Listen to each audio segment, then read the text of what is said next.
1,50,000 গোরস্থান থাকবে না, সরকার নিয়ে নেবে। জনগণকে তো বলে দিতে হবে। এই রাজনৈতিক নেতাগুলো বললো না, শুধু রাজনীতি, vote vote vote vote vote, ভোটে জিতবো, কাউকে বললো না। ঠিক হয়ে যাবে, ও সুপ্রিম কোর্ট ঠিক করে দেবে। আরে ভাই, বাবরি মসজিদের সময় সুপ্রিম কোর্ট ঠিক করে দিয়েছিল, কাশ্মীরের 370 ধারা ঠিক করে দিয়েছিল, ইডব্লিউএস আইন ঠিক করে দিয়েছিল। দেখো, অনেকেই এখন আমাকে মনে করছে যে আমি যেহেতু অনেক আগে থেকে বলে দিচ্ছি, যেমন সিএ নিয়ে যা বলেছিলাম 100% মিলেছে, ওয়াকআপ নিয়ে যা বলেছিলাম সেটা তো মারাত্মক। মারাত্মক মানে আমি মাস 4 না 5 আগে বলেছিলাম যে 42,000 মসজিদকে দখল নিয়ে নেবে হিন্দুত্ববাদী সরকার, এবং তারপর থেকে লাগাতার আমি এইটা চিৎকার চেঁচামেচি করে মানুষকে বলেছি, সংঘবদ্ধ হও, সংঘবদ্ধ হও, সংঘবদ্ধ হও। ইসলাম ধর্ম এবং ইসলাম ধর্মের উপর এমন আঘাত আসবে যা মানুষ ভাবতে পারবে না, যেটা 700-800 বছর ধরে তিল তিল তিল তিল করে একটা সংস্কৃতি তৈরি হয়েছে, সেই সংস্কৃতিকে এরা ধ্বংস করে দেবে। যেটা বলেছিলাম সেগুলো যে 100% মিলে যাচ্ছে, এই মিলে যাওয়ার ফলে অনেকে ধারণা করছে তাহলে বুঝি আমি আরএসএস এর লোক। আরএসএস না হলে আগে থেকে লুকিয়ে জানলাম কি করে? শুধু আরএসএস নয়, আরএসএস এর অনেক বড়, তাই আমি ভিতর থেকে সব জেনে গেছি তা নয়।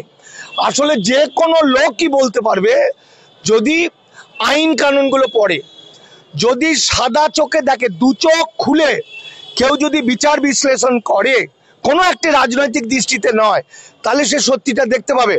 আর যদি আরএসএস এর ম্যানিফেস্টো পড়ে, আরএসএস যেমন বলছে যে মুসলমানরা যদি হিন্দু হয় তবে ভারতে থাকতে পাবে, যদি হিন্দু না হয় তাহলে হিটলার যেভাবে ইহুদিদের হত্যা করেছে সেভাবে তাদের শেষ করবে। আজকে দেখতে পাচ্ছেন, আজকে চারিদিকে তাই দেখতে পাচ্ছেন। কিন্তু আমার কাছে প্রশ্নটা আরো ভয়ঙ্কর। আমার কাছে প্রশ্নটা, সবটা জানার পরও কেন পশ্চিমবঙ্গের কতিপয় মুসলিম লিডার জনগণকে জানালো না? কয়েকদিন আগে ধর্মতলার মঞ্চে 21টা সংগঠন মিলে এই ওয়াকফের বিরুদ্ধে আন্দোলন করেছে, এসআইআর এর বিরুদ্ধে আন্দোলন করেছে। আমাকে তারা ডাকেনি, কাজ পাচ্ছে আমি তো বলবো। আমার বক্তব্য কি? আমার বক্তব্য, যত মসজিদ আছে, গোরস্থান আছে, মাজার আছে, মক্তব আছে, এগুলোর মালিক তো তোমরা নও, মালিক তো জনগণ, আল্লাহ। তাহলে তুমি জনগণকে বলে দিচ্ছ না কেন যে কি হতে চলেছে? ওরা বলবে না, কারণ বললে এটা আরএসএস বিজেপির বিরুদ্ধে হয়ে যাবে।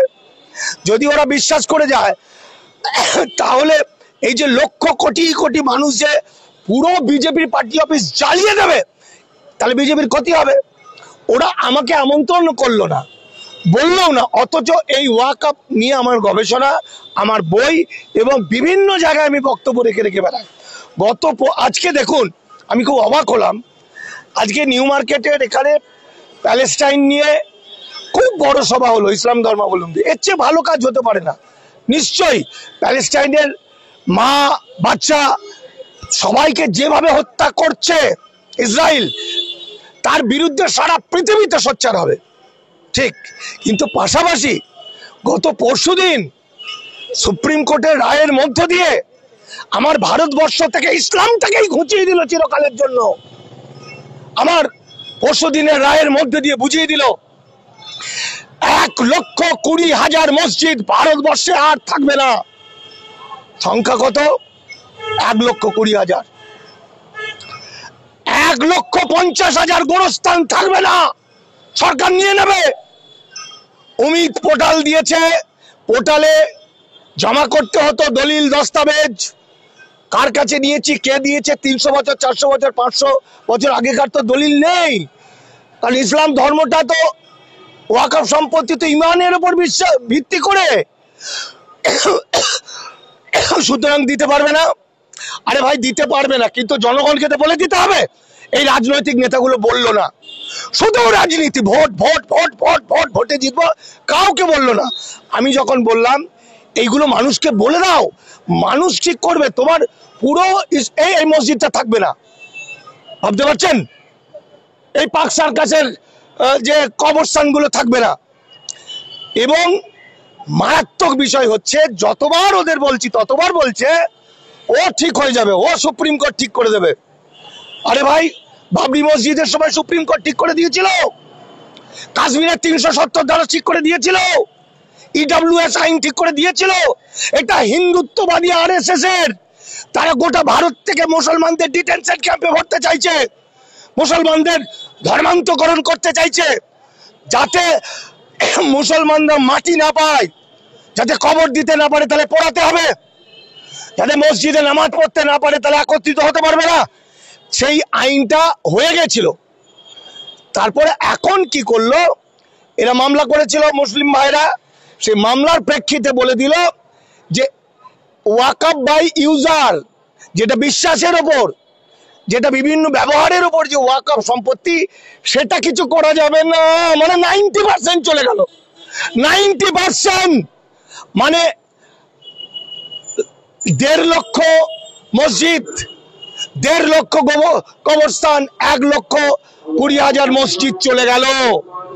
অথচ কোন মুসলিম ধর্মাবলম্বীরা কোন রকম এটার বিরুদ্ধে প্রতিবাদ করলো না। গতকালকের কাগজে মাহমুদ মাদানি, সম্ভবত জামাতে ইসলামের অল ইন্ডিয়া প্রেসিডেন্ট, তিনি আমার কথা একই সুরে কথা বললেন, আমি যা বলছি সেটাই বললেন, যে মুসলিমদের সব সব সব শেষ করে দিয়ে আজকে জোর করে গায়ের জোরে হিন্দু করছে। আমি হিন্দু মুসলমান খ্রিস্টান বৌদ্ধ বুঝি না, আমি বুঝি মানবতা, আমি বুঝি বিশ্ব নবীকে, যার আদর্শে উদ্বুদ্ধ হয়ে আজকে ভারতবর্ষের লক্ষ কোটি কোটি মানুষের মর্যাদা পেয়েছিল। তাদের একটা নিজস্ব সংস্কৃতি আছে, নিজস্ব তাদের পূজা আর্চা, তাদের উপাসনার একটা সিস্টেম আছে, সেটাকে ধ্বংস করে দিল। তাই বলছি, বাংলার যে মুসলমান নেতারা, সে হতে পারে নওশাদ সিদ্দিকী এবং হতে পারে কামরুজ্জামান, হতে পারে আরো XYZ, আজকে ঠিক একইভাবে যেভাবে ওয়াকফ নিয়ে বললো না, নওশাদ সিদ্দিকী একইভাবে SIR নিয়ে মানুষকে বিভ্রান্ত করছে। একটা ব্লকে 40,000-এর বেশি প্রকৃত নাগরিকের নাম বাদ যাবে। এই পারে যুগ যুগ ধরে বাস করছে, 40,000 এক একজনের বাদ যাবে, মিলিয়ে নেবেন। আমি বিএলওদের সঙ্গে আলোচনা করে দেখেছি, মানে বাংলাদেশ থেকে যারা আসা সেগুলো বাদেও প্রায় 50 লাখের বেশি এই পারের প্রকৃত নাগরিক হিন্দু মুসলমান বাদ যাবে, এবং অসংখ্য মুসলমানের বানান ভুলের জন্য ডিটেনশন ক্যাম্পে ভরে রাখবে। এবং রাজ্য সরকার হচ্ছে রাষ্ট্রের একটা অংশ। ভারতীয় যুক্তরাষ্ট্রের রাজ্য সরকারটাও রাষ্ট্র, কিন্তু এই রাজ্য সরকার যখন বলছে নো সিএ, সেটা আইনত অপরাধ, কিন্তু তিনি মানবতার কারণে বলছেন। এই রাজ্য সরকার যখন বলছে ওয়াকফ আইন মামলা এখানে আন্দোলন করতে দেবো না, সেটা রাষ্ট্রের ভূমিকা পালন করছে। কিন্তু আমরা যখন 50-60টা, উনি বলার পরও 50-60 জায়গায় কিন্তু আন্দোলন হয়েছে। আমি নিজে 5-6 জায়গায় বক্তব্য রাখতে গেছি। এই ধর্মতলায় ওয়াকফের বিরুদ্ধে মামলা যে আন্দোলনটা হলো, কে পারমিশন দিয়েছে? রাজ্য সরকার। এটা অপরাধ, কারণ আইনত তিনি দিতে পারেন না, যুক্তরাষ্ট্রীয় কাঠামোতে আইন হয়ে গেছে, উনি দিচ্ছেন অন্য কারণে। এবার রাজ্য সরকারের যদি কোনো অপরাধ থাকে, সেটা রাজ্য সরকার উত্তর দেবে, তার জন্য রাজ্যের মন্ত্রী আছে, মুখ্যমন্ত্রী আছে, তার পার্টি আছে। আমি একটি হরিদাস পাল, সাধারণ মানুষ, আমি আমার দৃষ্টি দিয়ে বলতে পারি, যুক্তরাষ্ট্রীয় কাঠামোয় রাজ্য সরকারের কোনো মূল্য নেই, আর এগুলো হচ্ছে কেন্দ্রের আইন। মোট কথা, ওয়াকফ সংশোধনী আইন নিয়ে, গত পরশু দিনের আইন নিয়ে মুসলিম নেতারা যেমন খুব ভালো ভালো কথা বললো, কেউ বলছে বিজেপির গালে চড় মেরে দিয়েছে সুপ্রিম কোর্ট, কেউ বললো খুব ভালো, সব মিথ্যা। 90% মসজিদ, মাজার, মক্তব, মাদ্রাসা, গোরস্থান দখল নিয়ে নিল গভর্নমেন্ট, আর 3 মাসের পরে বুলডোজার নামিয়ে সমস্ত দখল নেবে।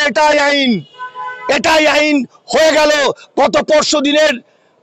দেখুন, আবার একবার বলছি, আমি হরিদাস পাল, মাহমুদ মাদানির মতো লোক, তিনিও বলছেন যে 1.5 লক্ষ কবরস্থান, 1,20,000 মসজিদ ভারত সরকার দখল নিচ্ছে আইন দিয়ে প্যাচে ফেলে, এবং সেটা আর 3-4 মাসের পরে সেগুলো অধিগ্রহণ করা শুরু হবে। এটা রোখার রাস্তা খুব ভালো। যতগুলো নেতা আছে বিভৎস পেটাও বা বাড়ির চোখ বন্ধ করে ঘরে আটকে দাও, ওগুলো সাধারণ মানুষের উপর ছেড়ে দাও।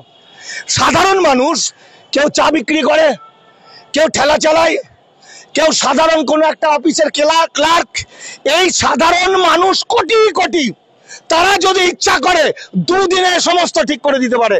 কোটি কোটি মানুষ, শুধু হিন্দু উদ্বাস্তু বলছি না, হিন্দু উদ্বাস্তুদের যে বিপদ, মুসলিমদেরও তাই বিপদ, হাতে হাত লেগে যাবে। এবার কোটি কোটি মানুষ যদি পথে নেমে পড়ে, তাহলে সব সুপ্রিম কোর্টও গুটিয়ে যাবে, সব ফিটিং। সরকার, বিজেপি আর সুপ্রিম কোর্ট সব ফিটিং। সুপ্রিম কোর্টের 79% হচ্ছে আরএসএস এর লোক বিচারপতি। ফলে সাধারণ মানুষ, নেতা ফেতা চলবে না, নেতা তৈরি হবে, আপনারাই নেতা হতে পারেন। সাধারণ মানুষ উঠে আসবে নেতা। সেই সাধারণ মানুষ কাউকে ভয় পায় না, তার দালালি নেই। এ রাগ করবে, ও রাগ করবে, সে রাগ করবে, এর কাছে টাকা পাবো না, ওর কাছে টাকা পাবো না, ওসব থাকবে না। এই মিডিয়া বলতে দেবে না, ওই মিডিয়া বলতে দেবে, থাকবে না। সাধারণ মানুষ ইসলামকে বাঁচাতে, মানুষকে বাঁচাতে, নিজের পুত্র কন্যা সংসারকে বাঁচাতে, সর্বোপরি বিশ্ব নবীর আদর্শকে বাঁচাতে সাধারণ মানুষ, কোটি কোটি মানুষ পথে নেমে যেতে পারে যে কোনো সময়, যদি তারা জানতে পারে।